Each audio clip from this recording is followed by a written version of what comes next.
the IPL in 2012, and the lead up to that was interesting because I had scored my first Test 100 in Australia in 2012, followed by that game against Sri Lanka in Hobart, where we chased that total down within 40 overs. That came out of nowhere. Honestly, I did not believe that I could do something like that at the international stage. It happened. Gave me so much belief from there, and then Asia Cup came and I got 183 against Pakistan on a Sunday. Everyone was watching, so things really just turned in about 6 months for me.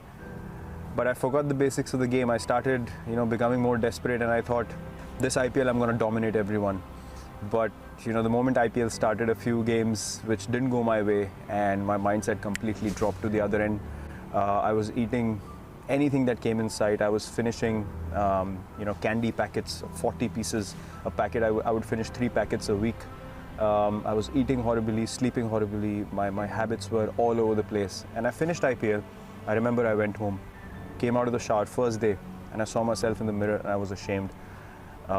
It was literally, I saw myself and I thought, I'm looking at another human being, and I told myself, look, if you want to play cricket at the highest level, this is not the way that you can manage. And from next day onwards, I changed everything about my diet, the way I trained, everything, and from then on it was just an obsession.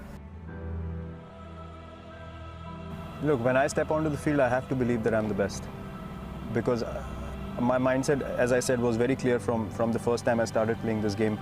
I'm not going to allow anyone to think that I'm just a pushover. So my mindset was, I'm going to go to Australia, and how am I going to score runs against these guys? I wasn't going out there to survive. And from the time I got back home till the Australia tour, I promise you, I was visualizing every day when I was working out in the gym that I'm hitting Mitchell Johnson, I'm hitting these guys all over the park. And those things came to life eventually, because I convinced myself to an extent. When I went there, I was absolutely fearless and things just started flowing. To be honest, before that Australia tour, I was treating every foreign tour like, more like an engineering exam that I have to pass somehow, and I have to show people that I can play at this level. But there I realized that, once you're down and out, there was hardly anyone who came to help me. There was hardly anyone who was looking towards me and saying, listen, let's work together and try to get your game up to speed. Everyone was just going after me left, right and center. So I was like, am I playing to prove these people wrong? For what?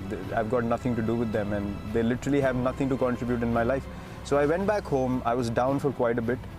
The great thing that happened at that stage was I realized who's with me, who's not.